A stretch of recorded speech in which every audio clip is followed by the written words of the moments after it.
आज मैं आप लोगों का उन दो मोस्ट इम्पॉर्टेंट पत्रों को बताने वाला हूँ जो इसके पिछले वीडियो में मैंने आप लोगों को नहीं बताया था।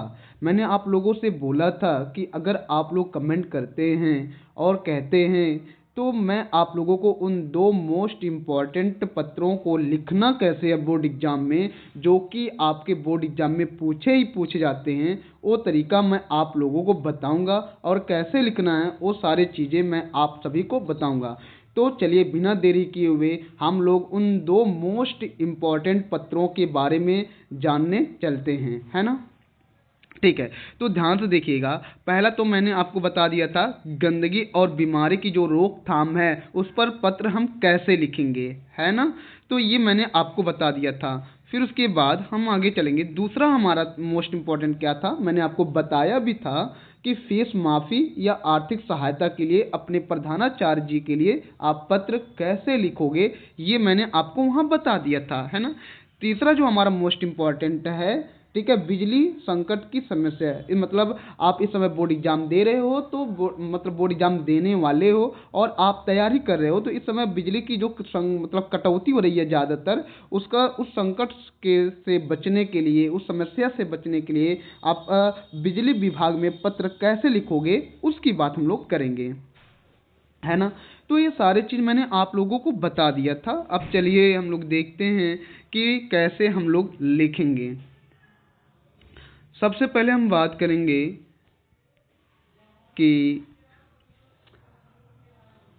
शिक्षण शुल्क मुक्ति हेतु अपना जो प्रार्थना पत्र लिखना है अपने प्रधानाचार्य जी को, वो कैसे लिखेंगे। एक बात अच्छी तरीके से जान लीजिए, मैंने इसके पिछले वाले वीडियो में भी बताया था कि भाई ये तीन बस मोस्ट इम्पॉर्टेंट पत्रों को आप पढ़ लो और इससे ज़्यादा आपको पढ़ने की कोई ज़रूरत नहीं है। तो आप लोग बस इतना ही पढ़ो, इससे ज़्यादा पढ़ने की ज़रूरत नहीं। इन्हीं तीनों में से एक आपका फंसेगा ही फंसेगा, आएगा ही आएगा, क्योंकि मैं उन पत्रों के बारे में मैं आप लोगों को बता रहा हूँ जो पिछले 10 सालों से लगातार आते ही रहे हैं, है ना। तो चलिए ठीक है, कैसे लिखेंगे। सबसे पहले लिखेंगे आप सेवा में, फिर उसके नीचे लिखेंगे श्रीमान प्रधानाचार्य महोदय। आप अपने विद्यालय का नाम लिखेंगे, यहाँ जैसे ना अपने स्कूल का नाम, जो भी आपका स्कूल होगा उस स्कूल का नाम लिख दीजिएगा। आप शहर में हैं, किस शहर में, आप वो शहर का नाम दे दीजिएगा, ठीक है। जैसे मान लीजिए कोई भी विद्यालय हो गया, आप दे सकते हो। फिर उसके बाद आप लिखेंगे विषय। विषय में मतलब आप किस मुद्दे पर, ठीक है, आप पत्र लिख रहे हो उसे आपको बताना पड़ेगा। तो यहाँ पर लिखेंगे शिक्षण शुल्क से पूर्ण मुक्ति हेतु प्रार्थना पत्र। मतलब जो मेरा शिक्षण कार्य चल रहा है, ठीक है, उस शिक्षण कार्य हेतु जो पैसा लगता है, फीस लगता है, उस फीस को हम पूरी तरीके से मुक्ति कैसे पाएं, मतलब किस तरीके से हमें छूट मिले, ठीक है, उसके लिए हम क्या करें, पत्र लिख रहे हैं। क्यों छूट चाहिए वो सारी चीज़ें तो हम लोग आगे बात करेंगे। यहाँ लिखेंगे कि मान्यवर लिखेंगे सविनय निवेदन यह है कि मैं आपके विद्यालय की कक्षा 10 का एक मेधावी छात्र हूँ। बस ऐसे जो जो लाइन मैंने आप लोगों को बता रहा हूँ, ठीक है, उन्हीं लाइनों को आप इस तरीके से लिखोगे ना तो आपको पूरे के पूरे नंबर मिलेंगे ही मिलेंगे, पूरे गारंटी दावे के साथ। फिर आगे लिखेंगे कि मेरे पिताजी एक साधारण किसान हैं। पिछले दिनों फसल बर्बाद हो जाने के कारण हमारे परिवार की आर्थिक स्थिति बहुत खराब हो गई, ठीक है। पिताजी मेरी पढ़ाई का मासिक शुल्क भरने में असमर्थ हैं। मैं आपको विश्वास दिलाता हूँ कि पढ़ाई में मेरी गहरी रुचि है और मैं पिछली कक्षा में प्रथम स्थान पर आया था। मैं अपनी पढ़ाई जारी रखना चाहता हूँ। तो अपने इस फीस माफ़ी के लिए पत्र किस तरीके से लिखना है वो तरीका मैंने आप लोगों को बता दिया है। सेम ऐसे ही अपने आने वाले बोर्ड एग्जाम में लिखना है।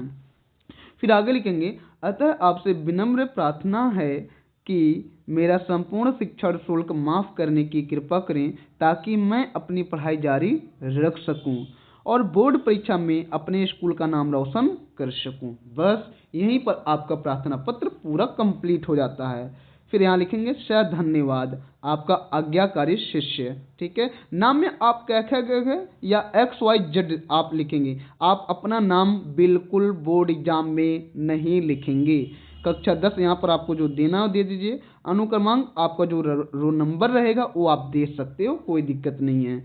दिनांक आप जो परीक्षा की जो तारीख है आप वो तारीख लिख दीजिएगा। इस तरीके से आप लोग फीस माफ़ी पर अपना समस्या का जो पत्र है उसको आप लिखेंगे। फिर अब बात आई बिजली समस्या हेतु प्रार्थना पत्र, मतलब बिजली की जो समस्या हो रहा है उस समस्या से छुटकारा पाने के लिए हम अपने बिजली विभाग में कैसे पत्र को लिखेंगे वो तरीका मैं आप लोगों को बताने वाला हूँ, जो कि मोस्ट इम्पॉर्टेंट है। लिखेंगे सेवा में अधिशासी अभियंता विद्युत विभाग, अपने जिले का नाम लिखेंगे, दिनांक लिख देंगे, जो भी आपका दिनांक रहेगा आप जो भी देना चाहते हैं दे सकते हैं। विषय में लिखेंगे अत्यधिक बिजली कटौती के संबंध में, मतलब इतना ज़्यादा हम लोग इस समय तैयारी का माहौल चल रहा है और इस समय आप इतना ज़्यादा बिजली काटेंगे तो हमारी तैयारी कैसे होगा, इसके संबंध में हम लोग क्या करेंगे, शिकायती पत्र लिखेंगे। ठीक है, कैसे, ध्यान से देखिएगा। महोदय, सविनय निवेदन है कि मैं शास्त्री नगर, आप कुछ भी नाम यहाँ दे सकते हैं, ये आपके ऊपर डिपेंड करता है, का निवासी हूँ। हमारे क्षेत्र में पिछले कई दिनों से बिजली की भारी कटौती की जा रही है। बिजली आने जाने का कोई समय निश्चित नहीं है। वर्तमान में बोर्ड की परीक्षाएं चल रही हैं। रात के समय बिजली ना होने के कारण हम छात्रों की पढ़ाई का बहुत नुकसान हो रहा है ना। इस तरीके से जैसा जैसा मैं बता रहा हूँ ना वैसा ही लिखना है आपको। अत्यधिक अत्यधिक, यहाँ गर्मी की जगह आप सर्दी भी लिख सकते हैं, जो भी है, क्योंकि ठंड का महीना है तो आप यहाँ गर्मी की जगह सर्दी लिख सकते हैं, कोई दिक्कत नहीं है। गर्मी भी लिख देंगे तो भी कोई दिक्कत नहीं है। अत्यधिक सर्दी या गर्मी और अंधेरे के कारण आम नागरिकों को भी भारी परेशानी का सामना करना पड़ रहा है। अतः आपसे निवेदन है कि जनहित में बिजली की आपूर्ति नियमित करने की कृपा करें। ठीक है, बस इतना ही, ऐसे ही लिखना है। फिर लिखेंगे धन्यवाद भवदीय क ख ग घ या XYZ, आप जो भी लिखना है लिख सकते हैं। निवासी आप शास्त्री नगर। इस तरीके से अपने आने वाले बोर्ड एग्जामों में मैंने आपको 3 मोस्ट इम्पॉर्टेंट पत्र के बारे में बताया। बस आप इन्हीं तीनों पत्रों को अच्छे से आप तैयार कर लो, उसके बाद आपको ज़्यादा कुछ तैयार करने की कोई ज़रूरत नहीं है। तो वीडियो कैसा लगा कमेंट में ज़रूर बताइएगा, और अगर आपको वीडियो पसंद आया तो लाइक और सब्सक्राइब कमेंट जरूर कीजिएगा। धन्यवाद।